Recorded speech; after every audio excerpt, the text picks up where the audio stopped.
Hi friends, this is Miss Tara with another edition of Awesome Inventions.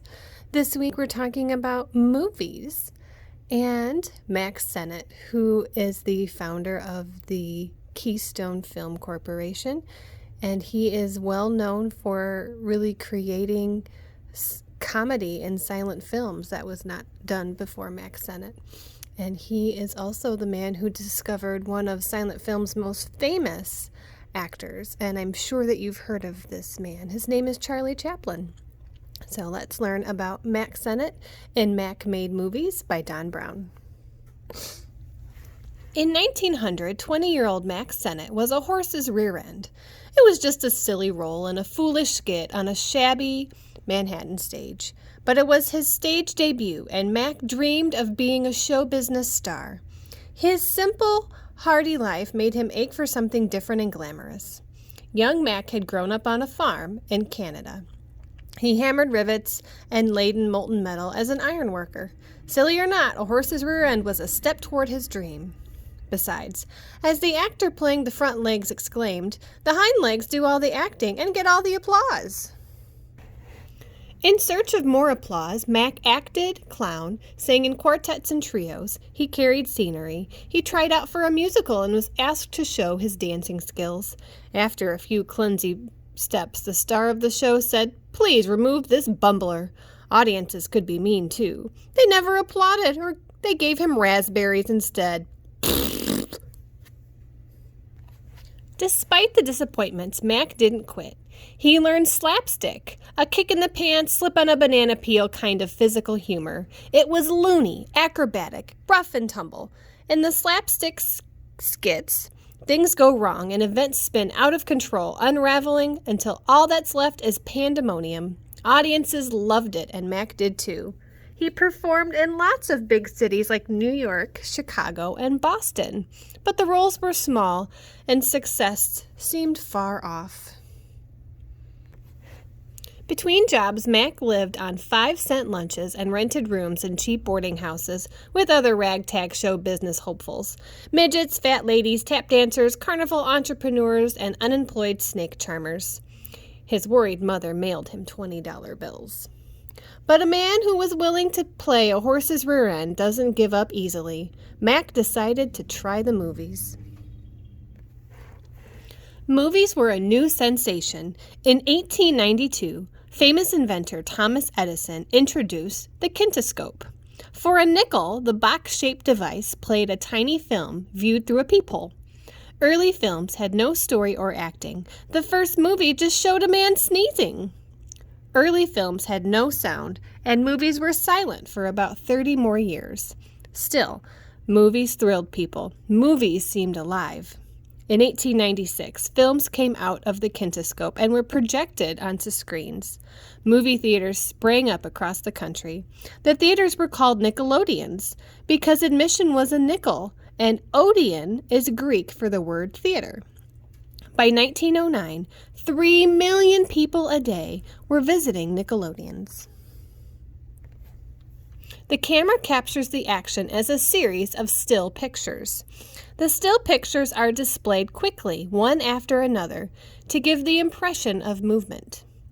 Early cameras were hand-powered. Early film recorded images only in black and white. Color film wasn't common until the 1950s. From the Nickelodeons came a cry for movies, movies, movies! All sorts of unlikely people, sweatshop operators, bicycle repairmen, or cloak and suit manufacturers rushed into the movie-making business. The Warner Brothers created one of the biggest film companies with the money they raised by selling their family horse. Carl Laemmle stopped selling clothes to start making movies and became the boss of Universal Pictures. On January 17, 1909, his 29th birthday, Mack landed a job with the Biograph Movie Company and threw himself into the task of learning how to make films. He toted cameras, shifted scenery, acted, wrote, and directed. Movie making proved to be as troublesome as dancing. The cameras were cranked by hand, and if they were cranked too slowly, the actors on film appeared to jump around like kangaroos. If cranked too fast, the picture seemed to crawl in slow motion. Early movies were lit with free sunshine and filmed outdoors. Rain and clouds stopped work. Mack learned the movie-making craft. Then he remembered his days on the stage and had a tall idea. He thought that slapstick would be as popular with movie audiences as it would be with theater goers. Mack was certain he was right, but his bosses at Biograph were more interested in making romances and dramas. I couldn't get the comedy idea out of my head and finally persuaded 2 other fellows to go into partnership with me on producing comedies. He decided to follow other movie makers to Southern California.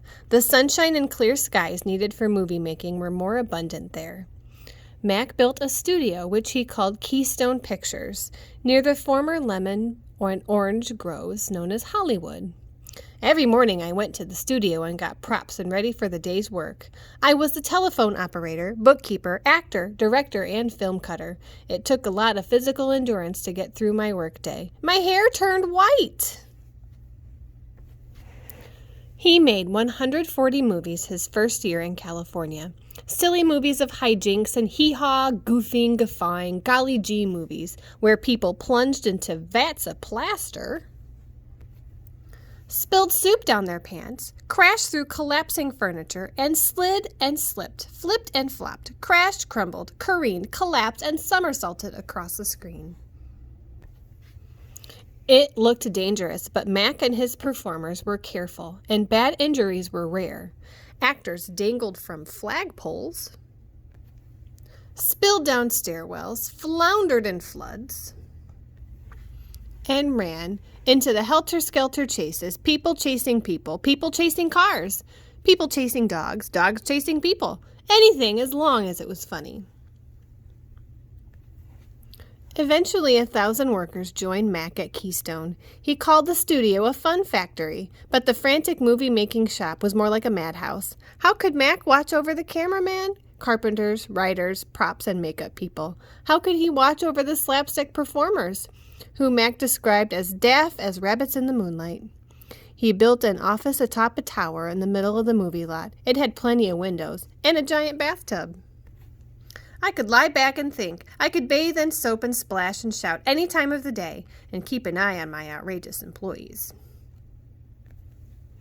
Mack invented the Keystone Cops, a group of bumbling policemen who seemed to be on a never-ending chase aboard an overloaded police car. Mack loved to film the car in a wild spin and show the cops being thrown from it like water shaking from a dog.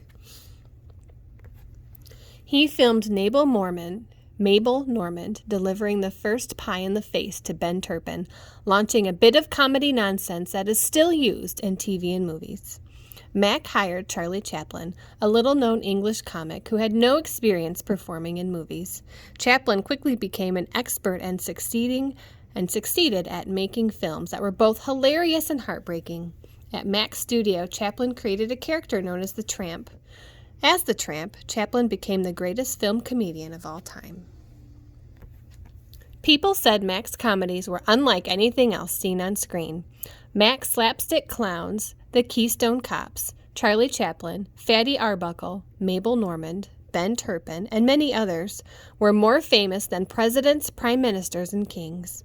By 1916, 25 million people a day went to the movies, and Mack's funny, topsy-turvy slapstick films, which wobbled between the improbable and impossible, were a favorite with audiences everywhere.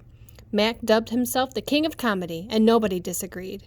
As the horse's rear end, he had gotten all the applause. Mack Sennett was born in Richmond, Canada on January 17, 1880. His family moved to Northampton, Massachusetts when Mack was a teenager, and he became a laborer at a New England ironworks. For some reason, even Mack couldn't adequately explain, he dreamed of life as an opera singer.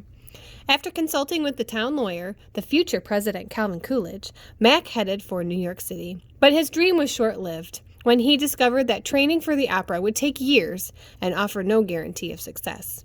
Mack turned to burlesque, a style of low-brow entertainment that was widely popular, and took the work as the theater's stagehand. When an actor failed to appear one night, Mack was drafted to replace him. From that accidental beginning, Mack eventually made a modest theater career as a singer and comic. But he saw little hope for greater success and decided to gamble on the movies. Nickelodeon seemed to be opening everywhere, and the demand for new movies to exhibit in them was enormous.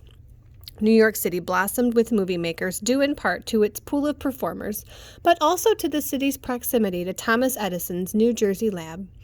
Although Edison hadn't invented motion pictures, he had acquired patents to the technology, and movie cameras had to be rented from him. In 1909, Mack joined Biograph Films and met director D.W. Griffith, who was pioneering techniques of motion picture storytelling. The following year, Mack began directing films and found a large and enthusiastic audience for his slapstick comedies.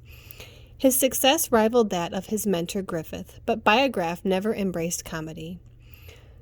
When an offer to be a partner in his own company arrived, Mack leaped at the opportunity.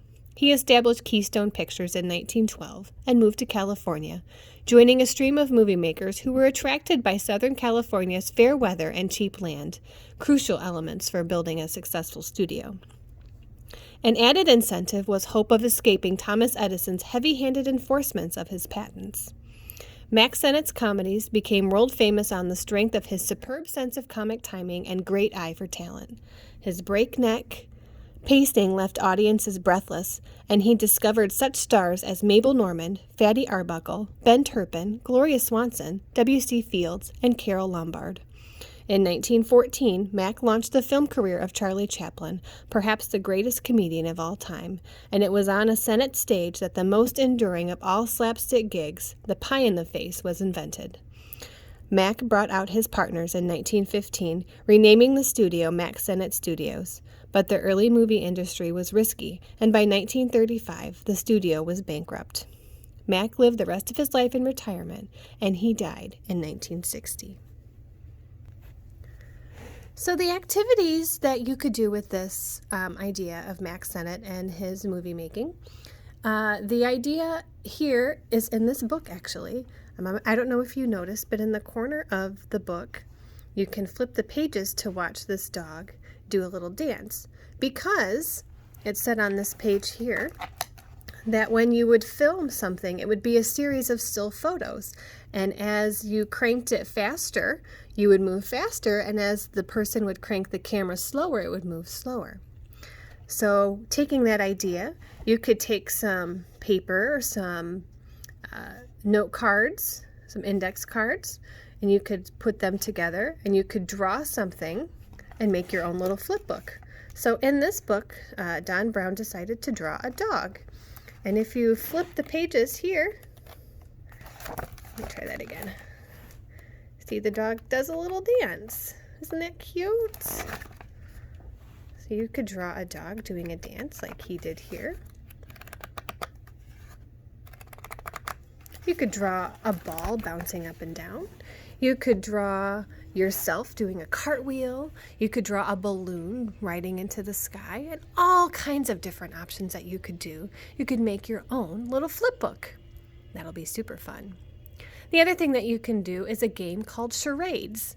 So in silent films, there was no talking. You had to show that you were sad or mad or upset about something or excited about something using only your face and your body movement. You couldn't say any words.